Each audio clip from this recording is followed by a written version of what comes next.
Hey guys, welcome again to Amazing Entrepreneurs. This is episode 13 titled The Niche. You're not going to want to miss this episode where we talk to Mark Astor, and he's going to explain to us how exactly his firm is the only one of its kind.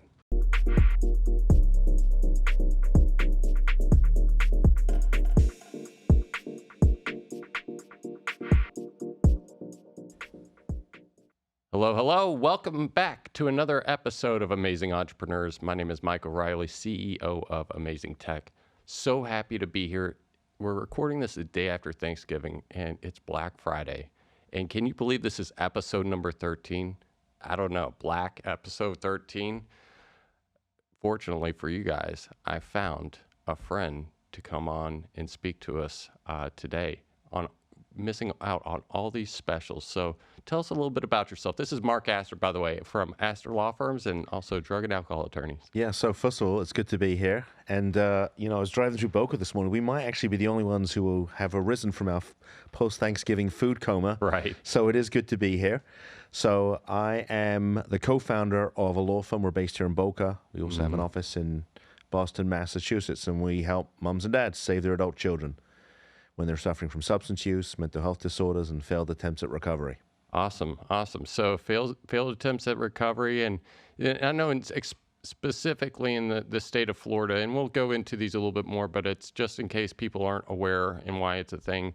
In Florida, we have two acts. Are they acts or laws, or what's the term for them? Yeah, so let me just back up a tiny bit, Mike. So we take calls from mums and dads pretty much all over the country. Oh, okay. As far west as Hawaii, California, sometimes out of the country.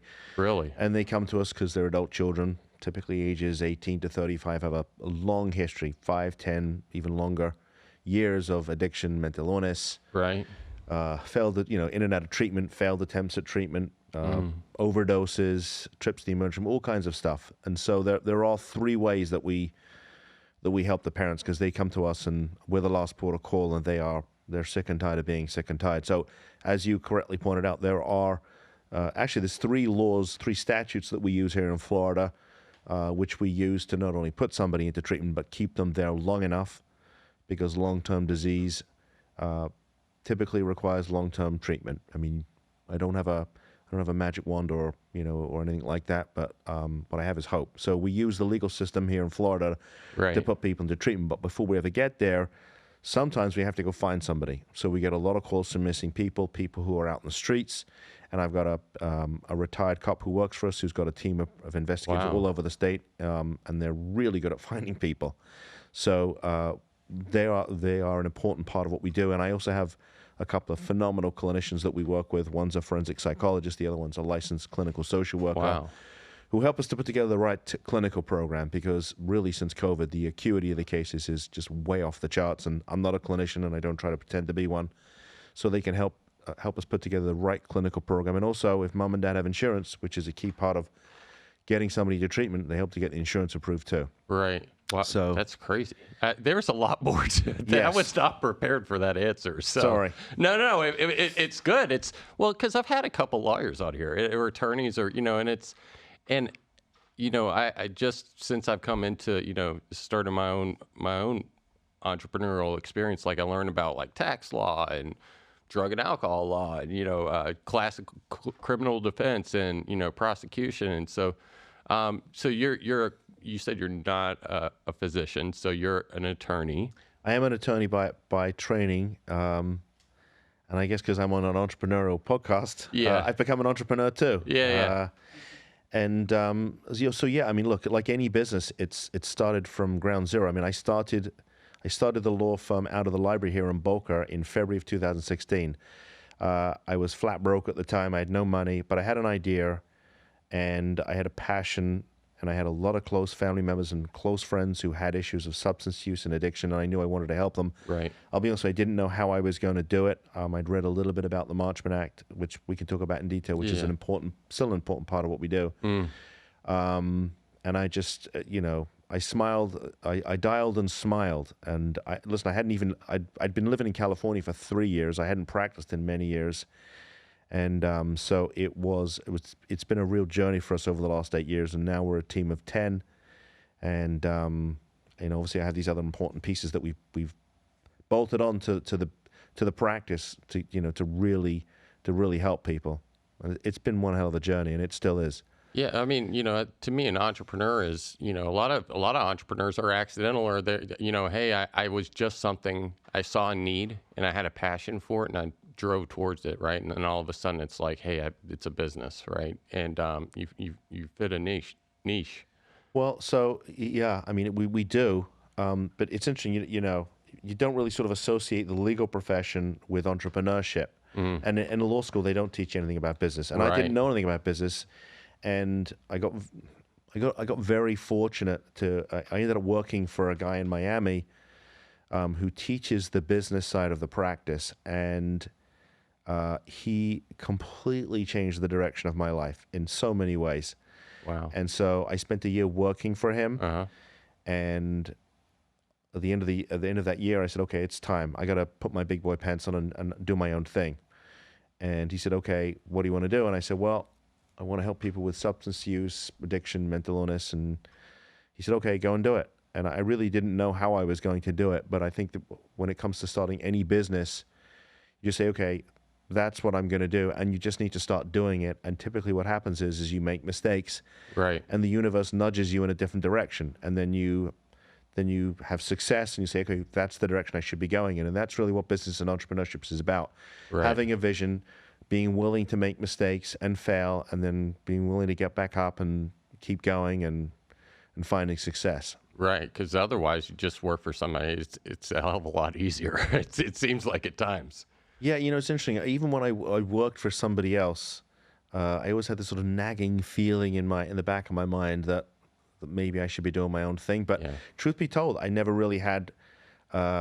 Maybe the courage is the right. I never really had the courage to do it. I never really had a vision either. And I think you need both of those things to be a successful entrepreneur. Yeah, well, something that you're passionate about. To me, it's, and this is absolutely everything you just said is the reason why this podcast was birthed. I mean, I'm an IT person. Our listeners have heard me talk about like my spiel about like how I was an IT engineer and then, accidentally became like a consultant, and then, it kind of grew into its own thing. But you're right. I mean, nobody teaches you that side of it, whenever you're like, hey, I'm in law school, or, for me, I was studying, certs and special certifications and degrees, and, but nobody teaches you about like, what is a budget? What about branding? And I bring up branding because like me and you were both talking about this a little bit previously. It's like, hey, we both rebranded in the past year, and damn, that is a lot of work. So when you told me that, I was like, my hats are off to you. So it's like, I hope it's been a smooth one for you. Yeah, it's like being an entrepreneur and having your own business is like a roller coaster ride. Yeah. There's some days you're like, yep, got it. And then other days like, oh my God, we don't have it. Yeah. And it's interesting, so the guy I work for, his name is R. John Robbins. Okay. And R. John owns a company down in Miami called How to Manage a Small Law Firm. And he has his own journey about being broke and things of that nature. And just, this is the weirdest thing. Out of the blue, like 2 weeks ago, somebody sent me his book. I don't know if he sent it to me or somebody else sent it to me, but so I got a copy of his book. I've been reading it pretty much religiously every night. And I got like 2/3 of the way through it. And I said to Audra, my partner, I said, you know what? There's a whole lot more stuff we need to be doing here, in terms of, just the budgets and the marketing. And I'm like, I think when you are an entrepreneur, you're building a business, I don't know if you sort of set a goal, but I don't know if you ever reach the destination. It's a constant journey, right? And as the business grows, you help more people, so you hire more people, and you have different issues that come up. Yeah. And I sort of stepped away from handling clients on a daily basis and spend more time really building the business, which is what I really enjoy. Yeah. And look, I still handle cases. I handled a case just a couple of nights ago where I had a good friend whose father got stuck in a hospital. But I still do that stuff, but I enjoy the business side of the stuff. But it's stressful, but That's absolutely rewarding, what I do. though. Yeah, right? Yeah, no, and to elaborate a little bit on your point earlier, it's all about like you have to have the passion, because if you're not passionate about it, you're going to get your butt kicked. And there's going to be times where you lose and you're like, well, that did not work. I have to have the courage to go out and do it. And I'm kind of with you. It's like, I don't know where I just kind of want it to go down its natural path. If I've done everything that I need to do business wise to like improve my business and it grows to its natural place where it's going to grow, its natural peak, then I'm good with that. So then we can talk about like, what do I do? Do I sell it to the employees? Do I sell it to somebody else, or do I, retire, or how do I give it to family or something like that? Then it's about like, how do I get out of it? So I think a lot of it is there's not a podcast. There's an audio book that I listened to, God, about 5 years ago, and it's for the life of me I can't remember, but it wasn't it was an audio book that was recorded back in the 60s, and I'll have to look on my phone and see what it was, and it talks. I think it's called The Strangest Secret, Okay. and it talks about like what is the most important thing when it comes to entrepreneurship and building a business, and Right. it really boils down to goal setting. Right. Right. So it really depends on what you want out of life. I mean, Right. do you want a private jet? Do you want 15 cars? Or do you just want to have, one house and one car and all that? I mean, it really depends, like, what your goals are, right? I mean, because if you want, for some reason you want a private jet, well, you got to make lots of money for that. And if you don't Right. want a private jet, maybe you don't need as much money, Right. which means you don't need as big a business. So it really depends on what you want out of life, Yeah. and Yeah, because eventually you get to a point to where it's like, hey, I made a lot of money, and what am I going to upgrade my car a little bit? You can start getting diminishing returns on it. So it's, to me, I find like entrepreneurship, and trust me, most people don't make money. And so, 50% of businesses fail in the first 5 years. 96% of businesses never make more than $1 million in revenue. So it's like, statistically speaking, most don't work out. So it's the ones that, are able to get back up, that have the passion, that have the, and really it's like, hey, find something you're like, I want to solve this damn problem. I want to solve it because I see it's a problem and something that like I believe in. And that kind of echoes to your employees and your staff and your entire team. So, I appreciate that, you speaking a little bit about the entrepreneurial part of it, but let's swap a little bit. So before you said you worked in Miami, were you in criminal defense or? So I got out of law school in '94, and Okay. I spent the first 5 years. I was a prosecutor here in Palm Beach County. Prosecutor.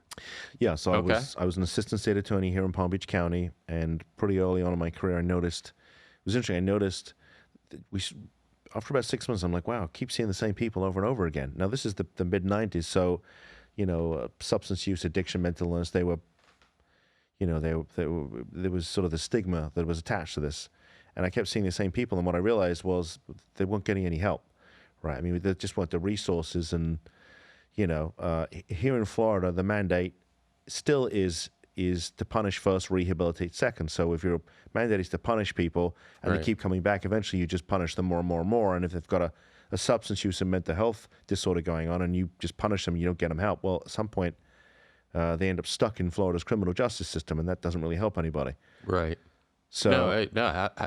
At what point? Because the purpose of, I know I simplify it, but like with employees, like whenever they don't do something that I want, I want them to change the behavior.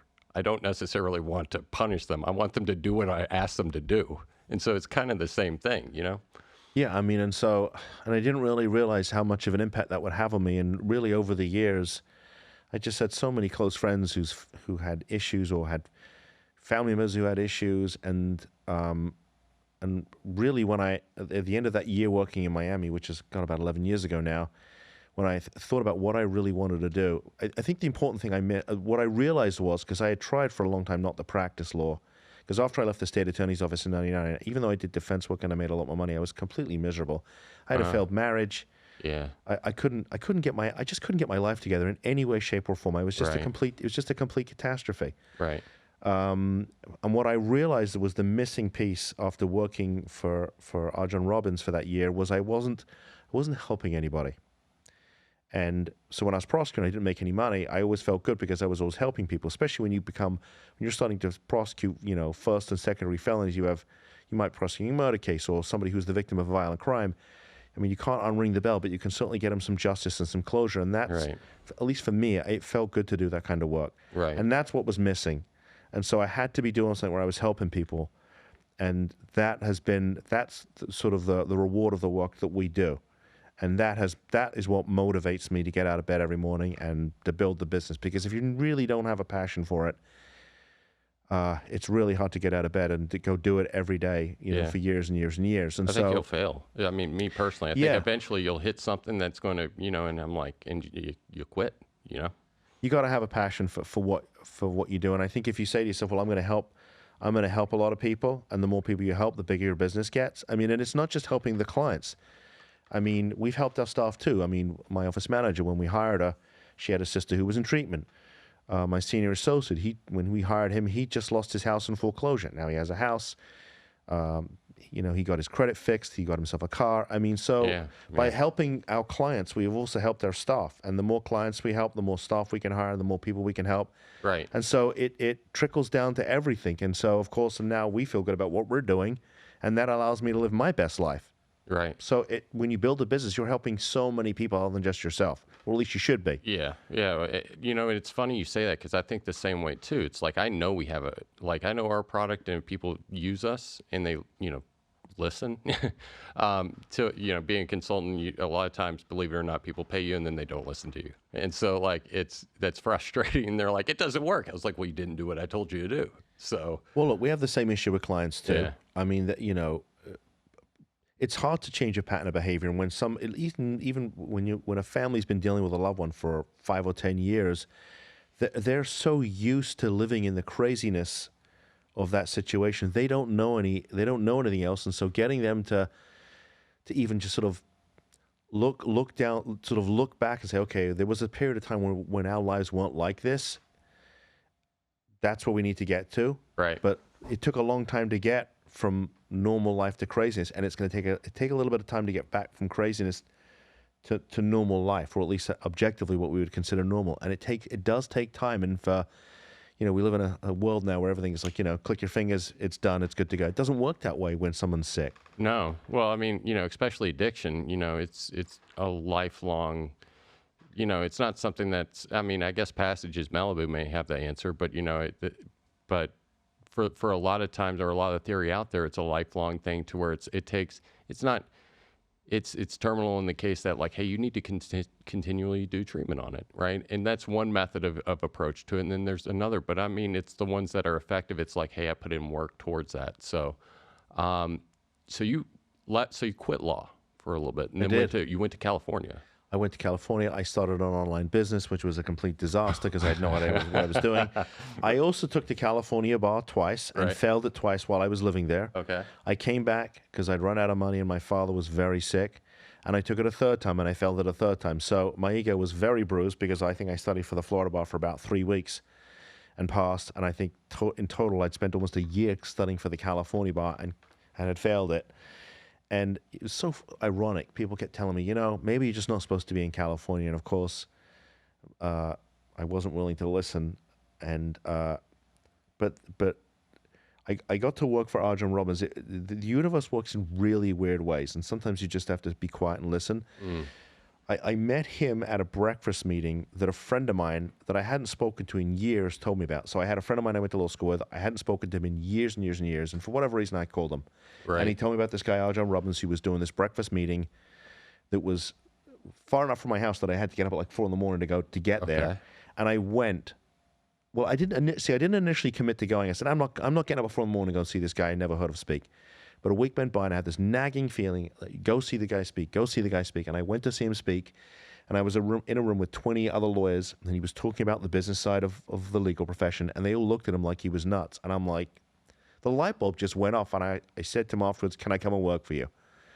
And so the universe really worked in a weird way. And it was like, I got kicked in the rear end 3 times by failing the Florida bar because that wasn't the direction I was supposed to go in. Right. And so I got an opportunity to work for him, and that changed my life. I mean, it really did in so many ways. Right. I mean, I haven't had a chance to thank him personally, but I've talked about it a lot. So hopefully he hears this. It's good. I mean, we all have like people we learn from, and honestly, being in a position to learn and apply. And it sounds like you did a little bit of both, and so the firm started off, and this is 11 years ago, so 2012? Yeah, actually, I started the business February of 16 out of that library right here in Boca. Okay.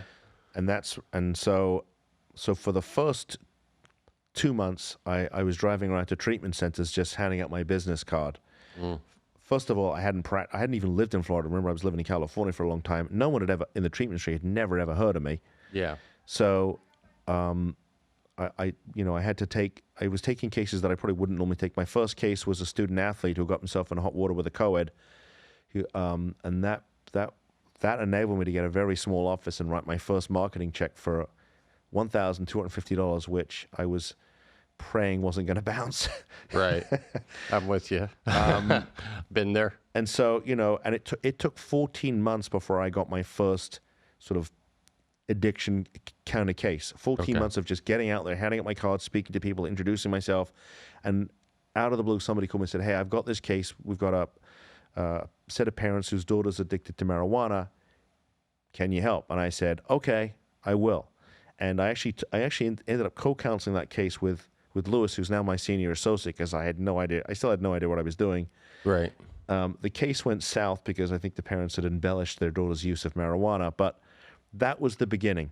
That was the first case. And so, and it made me sad because my father passed 11 months after I'd opened up the practice, so I never got to see that first case. But that was the beginning. But it was just a matter of grinding. And listen, I always tell my future stepson, there's 3 ways to make money, 3 ways to get money. You have to earn it, you have to steal it, or somebody gives it to you, like you have a trust fund. Yeah. Well, I wasn't going to go to jail, so I figured I shouldn't steal it. And I didn't win the lottery, and my dad didn't have a trust fund for me, so I had to do it the old-fashioned way and just earn it. Yeah. And so that's what I did. I just kept grinding. Yeah. And I still grind to this day. I just keep grinding. Yeah. And so, 7 years. You guys have been open. So this is the end of year 8 right now, just coming up on. Okay. So February of 24 will be the end of 8 years. And you said 9 or 10 employees? Yes, trying to keep track as we've been hiring a lot of different people. But so there's 3 lawyers. We have an intake person, an office manager, a marketing director, a bookkeeper. I have a virtual receptionist. We just hired a case manager because I want to give the clients a better level of service, a better user experience with us. Yeah. I think that's 10. And I know we're trying to hire another lawyer too. So that's amazing. Honestly, that's because I don't think people realize how hard it is to get to 10 employees, and it's it takes a lot of work and effort, and you mature a little bit as an organization through that. So let's talk. So you started primarily not doing a whole lot, and we could scratch a year off of that because it sounded like you just started getting into. So walk me through it. So you started. This is circa 2017. So this is February 16. I'm sitting in the library here in Boca because they have free Wi-Fi. Yeah. And I just started calling people. And I said, hey, can I meet you for coffee? People that I had, I put together an Excel spreadsheet of all the people that I had in my phone list and people that I was connected on social media. And I said, hey, remember me? Right. And a lot of people were like, didn't you move to California? I'm like, yeah, I know, I'm back. And I'm doing this thing. I got this law firm I started. And can I meet you for coffee or for lunch or whatever it was? And so that's what I started to do. I just started to meet people and get out there and get involved in the community. And that's something I still do today. In fact, more than ever, because I realize how important the community is when it comes to entrepreneurship. But that's what I started to do. The first case was that student athlete.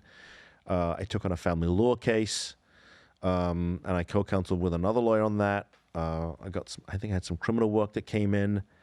I mean, I took cases because I just needed I had bills to pay. I mean, I had to survive. Well, you diversify a little bit. Yeah, I mean, at first you do, because I think we, especially with our growth, specifically, we were taking on, because we are registered Salesforce consultants. We do CRM development. Now it's like we only do Dynamics. We are technically Salesforce consultants. It doesn't mean we're going to pursue or work those cases but we have.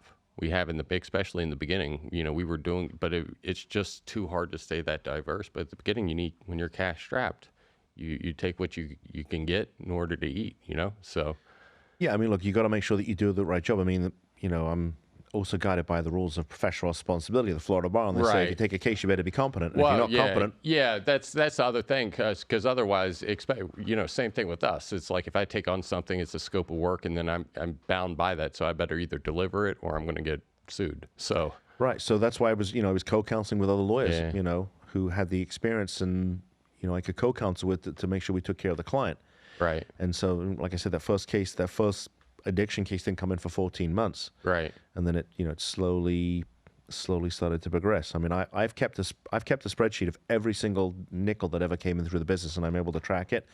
And I do that sometimes just to look back and say, wow, we've come a long way. Yeah. Yeah. But also to help me to set goals for next year. Right. Right. Because if you don't know where you want to be, how are you ever going to get there? Right. You'll be like a ship that's just, floating around the ocean, not going anywhere. Yeah, rudderless ship. So, real quick, speaking of a rudderless ship, it's my awkward presentation and switch into our sponsor of the week, Entrepreneur's Edge, and they're coming on next week. So, are you a small business owner feeling lost in the ever-changing marketing landscape? Are you tired of spinning your wheels, investing in marketing that falls flat? Entrepreneur's Edge can replace your uncertainty and doubt with clarity and confidence. Say goodbye to inconsistent and ineffective marketing efforts. Our tailored marketing strategies will give you peace of mind and help you achieve your business goals by attracting more customers and boosting boosting your revenue. Don't let your business stagnate. Choose Entrepreneur's Edge and see the growth that you know is possible in your business. And I know marketing has been a thing for us. And I know Debbie, if anybody is looking for a marketing strategy, or just like if you're a small business, she's an excellent follow on LinkedIn. So check them out at entrepreneursedge.biz or follow Debbie Astor on LinkedIn. And she's going to be coming up on next week's episode. And so, you learned a little bit about the market. What's your thoughts on marketing as a whole for a business? A good friend of mine once said to me that marketing is like marriage. You got to keep working on it or it starts to fail. So immediately. Yeah. I've started it, and then we stopped it, and then it was like, oh, it was working. And then all of a sudden there's no more. It was like, well, you stopped doing it. You have to always keep it going. Yeah. And I think the other thing is that you have to be willing, entrepreneurship in general is sort of really an exercise in trying different things, seeing what works, failing here, failing there, and then moving in the direction that that sort of works for you. So when it comes to marketing, we've tried different things. I mean, God, when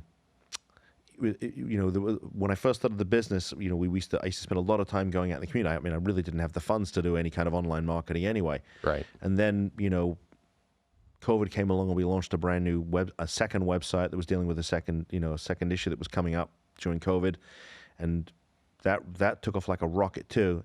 But it was all based on online marketing, and then, just recently the sort of return on investment from PPC hasn't really been there, and I'm like, yeah, it's tough. I got so in love with the whole idea of PPC and just marketing that I took my foot off the other pedal, which was to get out there and be present in the community.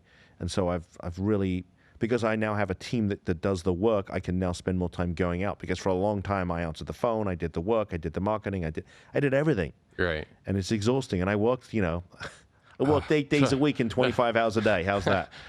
You got to tell me how to do that. Yeah. I would love, just an extra hour would be phenomenal, but I'm with you. And to me, it's like, they all work. At what level are they going to work? Social media, networking, pay-per-click, SEO, email, podcasting. I mean, they're all different. They're all viable, but at what level, what consistency? But the key is to keep going. But yeah, with that, and I want to go into your, if you guys need to do marketing, hit Entrepreneur's Edge. Now back to our regular scheduled program. So the COVID issue. This is interesting. So you guys have your firm, and then you guys have a couple different services or like high level things that you guys really tackle. Let's go over each one of those, if you don't mind, and tell us a little bit about like the nuances and everything. Explain it to me like I'm 5. Okay, so the first 4 years we were dealing with people who had, I mean, I hate to use the word addiction because I think it has such a stigma to it, but they had a substance use disorder, right? People who were abusing street drugs, meth, cocaine, heroin, marijuana, and also perhaps prescription medication. And that was really out the bread and butter of what we did for the first 4 years. And that really encompassed using the Marchman Act and then guardianship too. And I can go into all of that in a second. But basically dealing with somebody who had a primary substance use disorder, taking calls from parents, mostly here in either Dade, Broward, or Martin, Palm Beach and Martin counties. Those were our sort of geographic locations, and they call us, my adult child has an issue with marijuana or whatever the drug was, and so we were putting those people into treatment. Then COVID came along and just completely flipped everything. And so what was happening is that there was just this, people's anxiety and depression just went off the charts. And now Right. they could no longer get in to see their clinicians, and they were showing up at emergency rooms in hospitals. They were showing up at, these 24-hour clinics. They were calling 211, which is the, suicide hotline. They were dialing 911. People's mental health issues just completely exploded. Right. And there was just this huge shift from people who had primary substance use to now people who had primary mental illness. Then you couple that with, the use of medical marijuana, and we just had this explosion in mental health cases. And so we went from primary substance use to primary mental illness, which could be coupled with a substance use disorder. And we saw this just explosion in people who were getting stuck in Florida's mental health system. So if the viewers are familiar with the Baker Act, it's a statute that basically allows the state of Florida to take custody of you. And once you're in, it can be really hard to get out. You basically fall into a big black hole. And for all intents and purposes, nobody knows you're there. So when you get arrested here in Florida, you have to see a judge within 24 hours. Okay. Right? So once you're arrested, you are in the system. Right? If you get Baker Acted here in Florida, you are not necessarily, quote, in the system, which means that you can basically be completely cut off from your family, and nobody knows not only where you are, but what's happening to you. And we get a lot of those calls too. And so there was this shift of people who were stuck in the mental health system. There was just an explosion in things like schizophrenia, paranoid, delusional, suicidal ideations, and that has continued since COVID.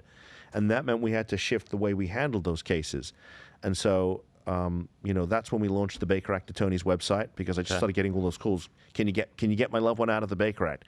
My loved one's been, grabbed by, this hospital.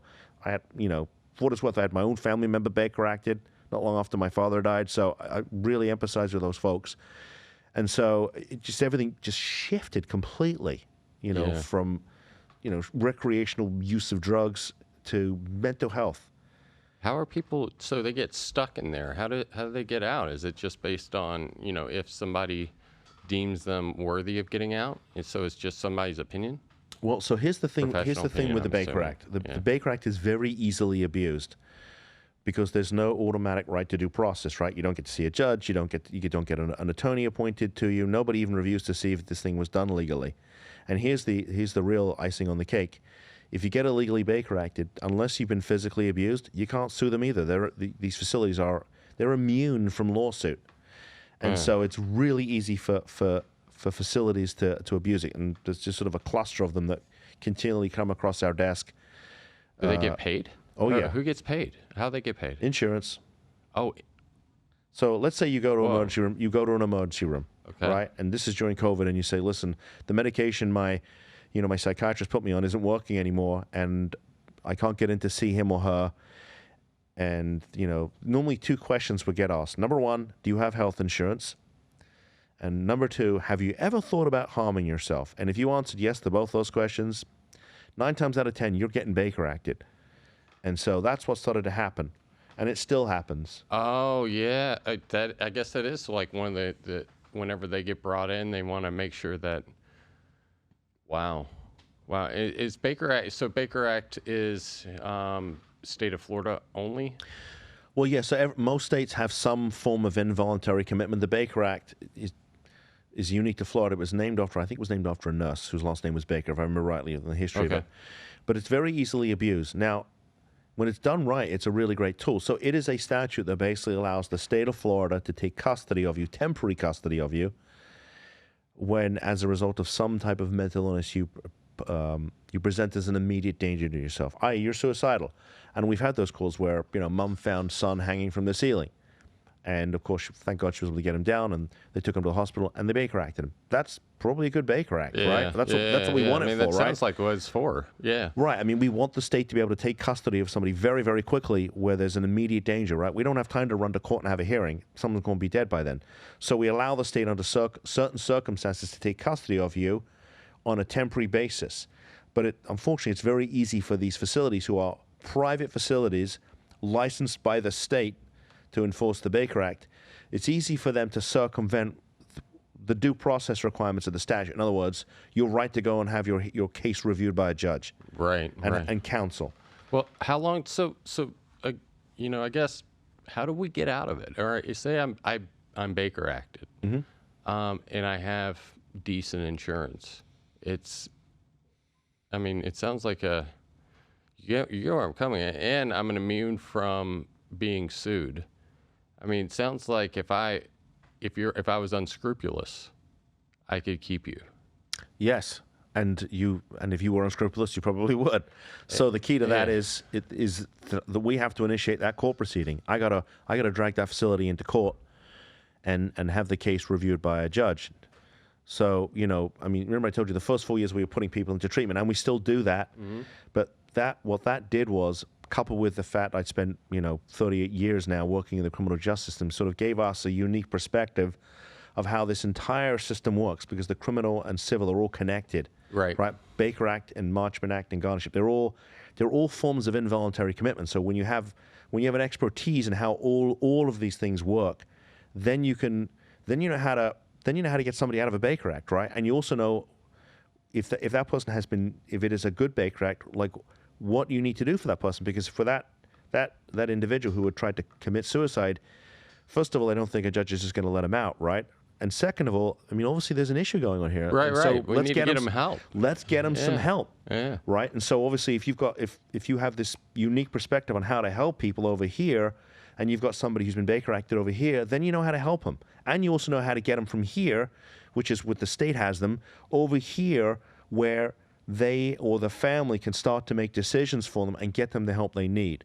And so it was like I said, remember something I told you, sometimes the universe moves you in certain directions, and it was like this perfect marriage of how to help people. Yeah. And so is that what gets you up in the morning? Is that why you started, or is like, hey, I saw a need, and I know you mentioned a family member. Yep. Is this like the why? So when it comes to Baker, when that happened, we were not doing Baker Act work. And it was almost 7 years ago now, and the only thing I knew about the Baker Act was what I'd learned when I was in the criminal system, because the Baker Act can actually also be initiated by the police, and of course the police also make arrests. So like I said, this was back in sorry to cut you off, but this was back in the 90s. So the family was Baker Acted in it'll be almost 7 years in January, which is when my father passed. I had to think about that for a second because it's been a long time. And at that time we weren't doing the Baker Act work. COVID came along 4 years ago, and that. Yeah. And actually, the first Baker Act case I got was from another lawyer who called me and said her best friend's daughter had been Baker Acted. Can you help us? And I said, okay, I'm sure I can. And I started to read the statute. The Baker Act is 123 convoluted pages. 123 pages? It's 123 pages. How do you guys do this? Like, who wrote this? And then the law is that's wild. And every time I read it, I learn something new. And so, and the problem is that part of it's been changed here, and now this part doesn't match that part. And so, that's where the experience of handling all these different cases. We've handled close to 400 of these things now, so we're pretty good at handling. Well, now that you Baker told me it's 123 pages long, to me, a law is like the only thing I think about law is like the 10 Commandments. Like that's the only law I've ever read consists of thou shalt not kill. It should be just that simple. But apparently 123 pages, they got a lot to write about. They got a lot to write about. Right.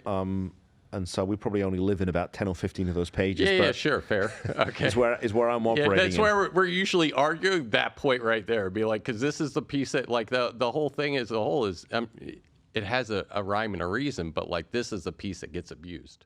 This is the piece that gets abused, right? Yeah.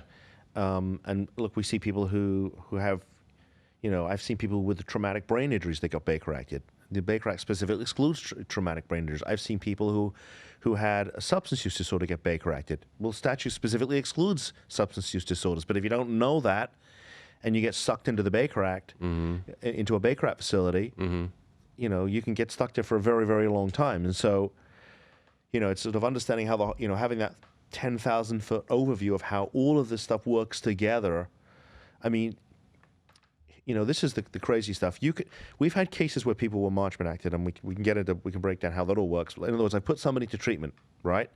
And in the middle of this, they have a psychotic break. They get Baker acted. So now They're double acted? Yeah, they can be Is there a double act? Well, listen, so we operate under 3 statutes: Marchman Act, guardianship, and then the Baker Act. And like I said, they're all three of these statutes are really forms of involuntary commitment. They allow you they give somebody the authority to put you into treatment, right?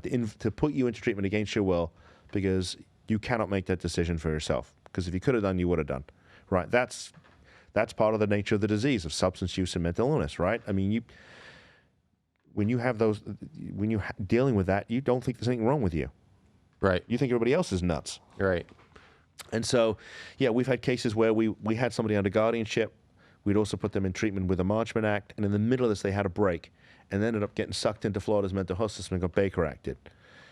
And so, obviously, you want to make sure they don't stay there, because if a court has given mom and dad the authority to make decisions for their adult child, we want to make sure that mom and dad maintain that authority, because in my experience, the state of Florida is not the best entity to be making, medical decisions for a loved one. Well, I mean, in fairness, not even a knock on Florida. I don't think many state government, they're all not known for great management of resources, and specifically healthcare. I mean, without getting too political, it's like, let's make healthcare free, or we'll deprivatize it, make it public, and we'll just look at the VA, And so, I mean, if that's exactly what it would look like. So no thanks. I'll pass on that. Yeah, I mean, look, that brings up an interesting topic, and I've talked about this publicly too. But I think that,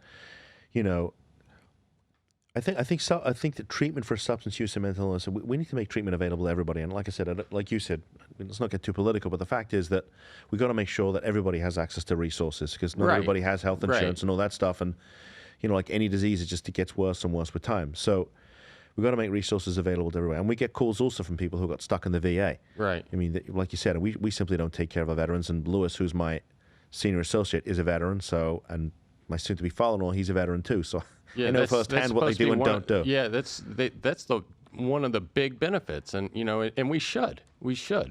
And so it's that I always point to that example, because that is public healthcare right there. So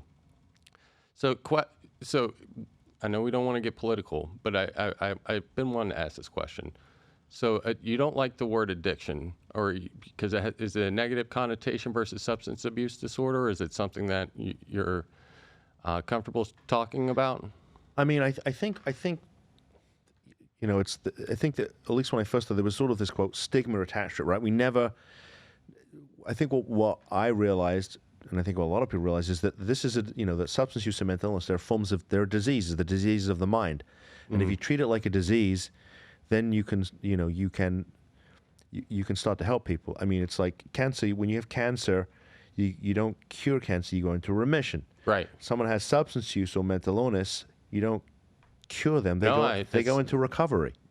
I love that. They go into recovery, right? And it's like you said, right? I mean, recovery is a lifelong journey. It's like, God forbid you have my aunt now has been diagnosed with lung cancer, and hopefully, I'm sorry to hear that. Yeah, hopefully, look, she's able to experience remission. But if she does, whatever it is that got her to remission, she's going to have to continue to do so that she doesn't experience a relapse, quote right? Unquote relapse or whatever. Yeah. So I mean, look, I have a lot of friends who are in recovery, and they all tell me without exception that they all work on their recovery. I mean, daily and weekly, whatever that looks like. If it's AA, if it's working with a sponsor, if it's some type of outpatient services, whatever it is, they work on it. Yeah. And they work on it all the time, because they know that, that it doesn't take a lot to have a relapse. And so, I tell the parents, sometimes, families don't understand this, and they say, well, okay, if they do 90 days of treatment, is that it? I'm like, no, it's just the beginning.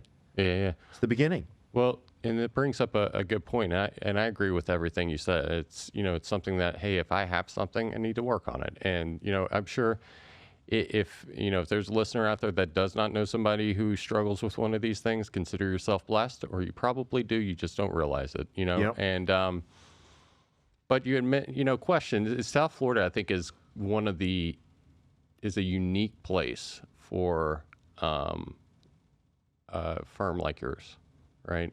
And I think California would be another one. I think there's little hot spots in there. So what would you say about our area that kind of attracts, and it's not, I would say it attracts it based on how Florida law works, specifically when it comes to treatment centers and things of that nature down here. So do you feel like that gives you a better opportunity by working in the state? And I know you have another office, I believe you said Boston, right? We're in Boston. Yeah. But what about Florida, specifically Palm Beach County? Yeah, so so when we I think part of the reason there was such a stigma with all of this, substance use and mental illness was, 8 years ago, I mean, Florida was like the sort of the quote drug rehab capital of America, right? And the marketing shtick that these facilities had was, come to Florida, get well, and sit on the beach, right? And there were all these unscrupulous actors. I mean, they were buying plane tickets for people. Come on down, we'll pay, we'll send you a ticket. Just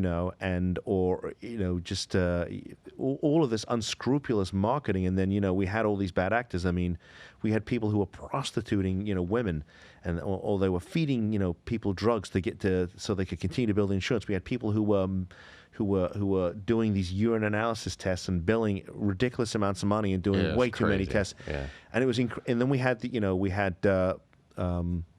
two guys. I can't remember for the life of me. Their name is slipped my mind, but one of them's Kenny Chapman, probably. Yeah, well, yes, Kenny Chapman was one of those guys who was walking around in his $2,000 Armani suits, who was doing horrible things. And then you had these two guys that they were twins, and they had all these pill mills going on. And they used to have them on the side. I used to see the billboards. That was nuts. Yeah, crazy. They were marketing literally to all the way up and down the eastern seaboard, right? People would come in and the rap they had was, this is the way they did it. It was so crazy.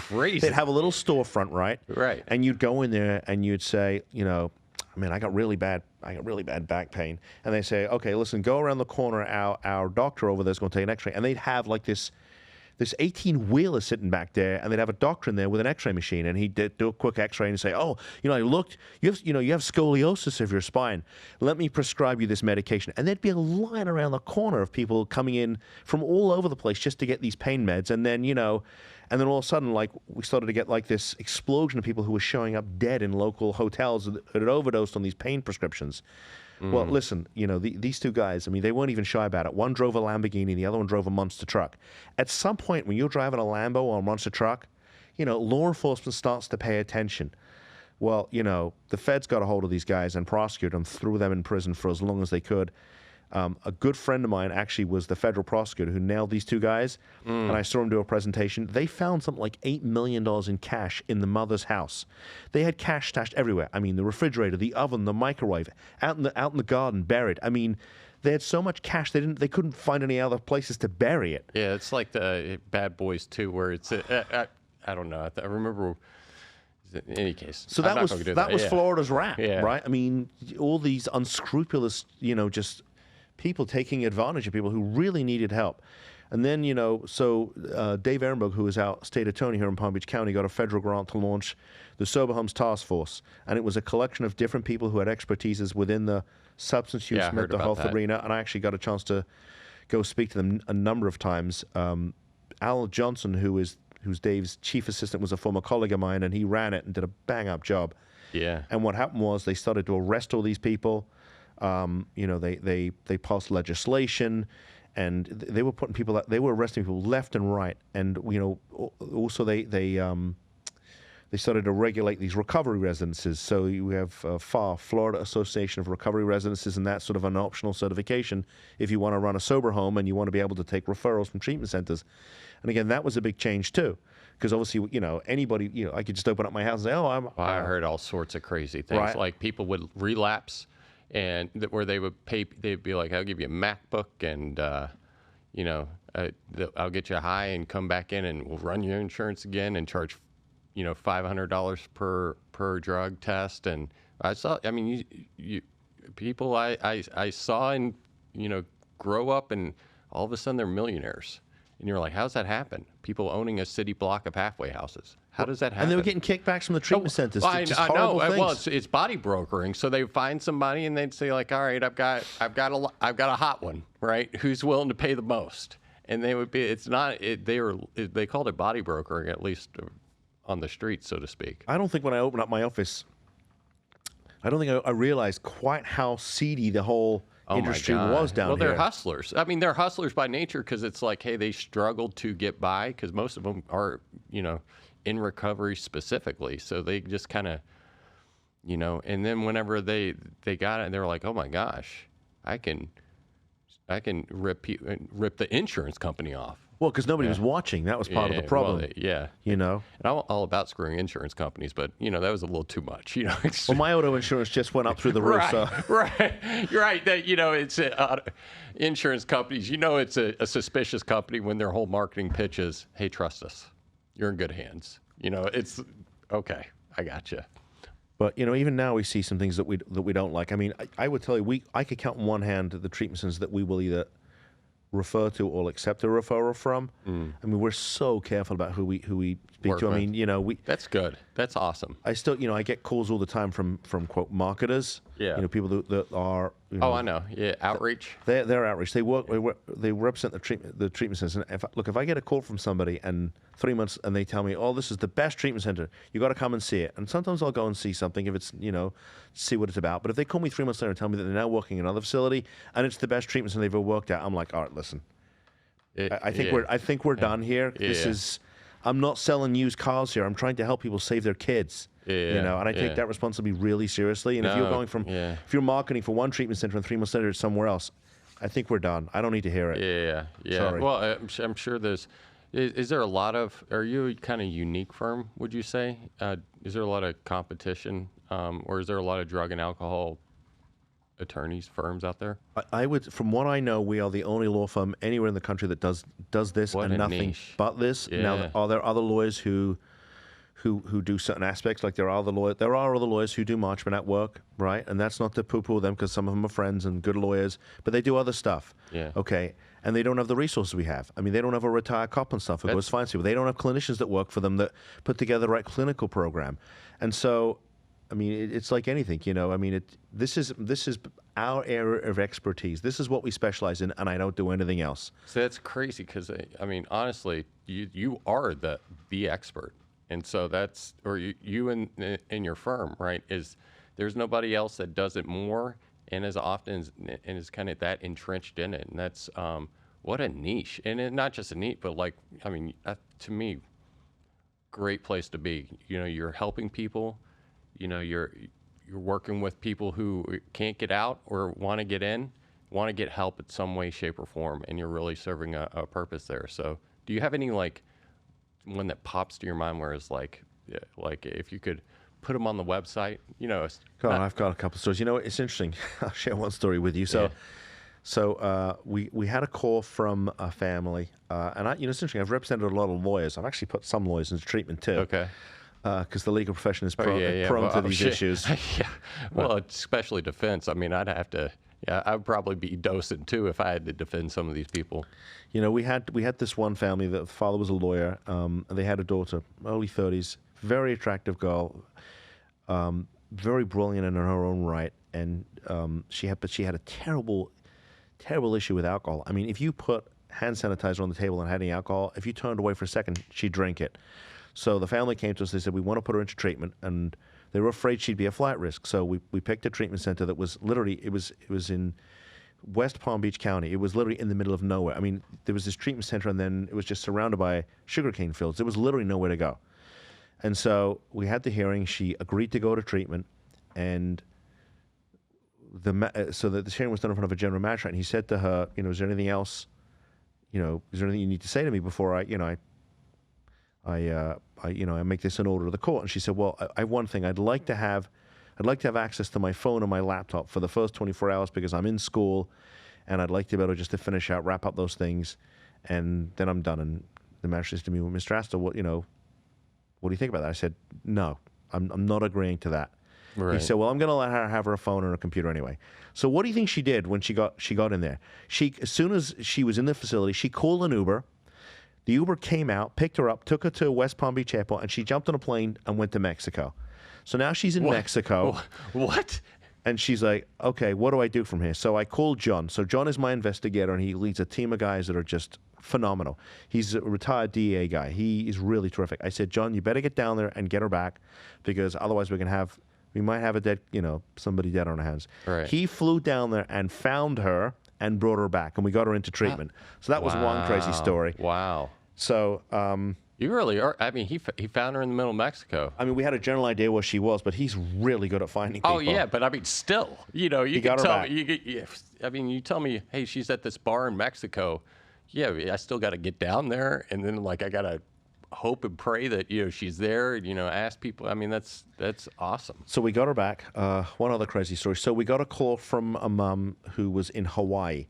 Her son, mid-40s, long history of substance use, mental illness, and she said, there's not a lot of resources here in Hawaii, even though I have a guardianship over him. Right. Can I get him to Florida? And if I can, what can I do? And I said, well, actually, you can domesticate the guardianship. So the guardianship is a court order that allows you to basically take control of somebody's life just for a period of time while they're for lack of a word, incapacitated. They can't make decisions for Britney themselves. Spears. A little bit of, my partner tells me don't use the Britney Spears example, but it's sort of it is a little like Britney. We're almost out of time. I was going to ask about that. It's a little bit like Britney Spears, but okay. So anyway, so I said, yeah. I said, look, here's what we're going to do. One of my clinicians, so Evan Jesha, who's a licensed clinical social worker, I said, she hired him, and I said, Evan, go to Hawaii.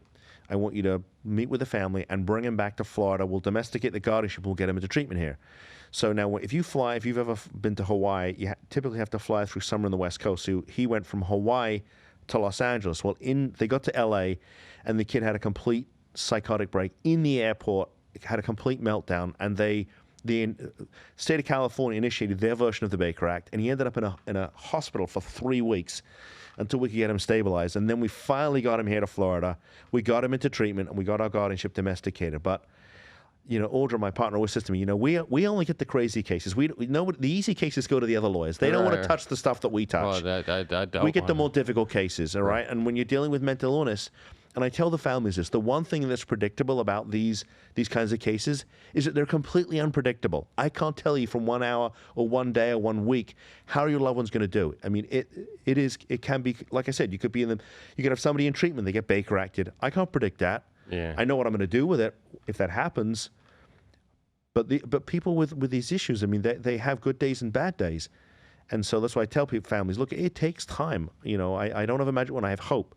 And if you're willing to go on the journey with us, then yeah, I mean, you're going to get a great result. If you're not, you're going to continue to deal with this. Yeah. I mean, a lot of happiness, and I'm sure a lot of tragicness too. So. Well, listen, we have lost people too. Yeah. We lost one person last year, which was 22, and in 2020 we lost 3. Yeah. Yeah. So I know that every year we might just get that call where we lose somebody, and that is not a fun call to get from a family. No. And so, I mean, we're dealing with serious stuff. Yeah. We're dealing with serious stuff, and I take that responsibility seriously. But at the same time, it's allowed me to build my business and help a lot of people. So it's a blessing. Awesome. Well, speaking of which, this has been amazing. I appreciate you coming on and Thanks for speaking having me. with. Real quick, we support South Florida business. We do real talk, share growth. We're about entrepreneurs and highlighting businesses down here. We talked a lot about different things about the journey itself. If you could tell us, is there anything that you feel like you haven't mentioned that you want to share that your average entrepreneur may need to hear? I think that once you commit to building your business, you got to stick at it, and you got to realize that you're gonna have good days and bad days. Right. And there's a famous little speech, and I think it's in Rocky IV, where Rocky's talking to his son. Love that you quote Rocky.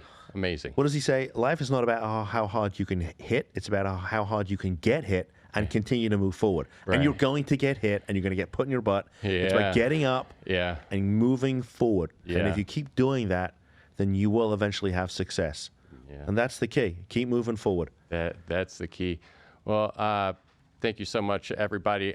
Mark Astor here with the Astor Law Firms. Hey, just real quick before we get off, hit us with the link of both of your sites or all of your... Yep. So you can find us at drugandalcoholattorneys.com. That's drugandalcoholattorneys.com, or bakeractattorneys.com, bakeractattorneys.com.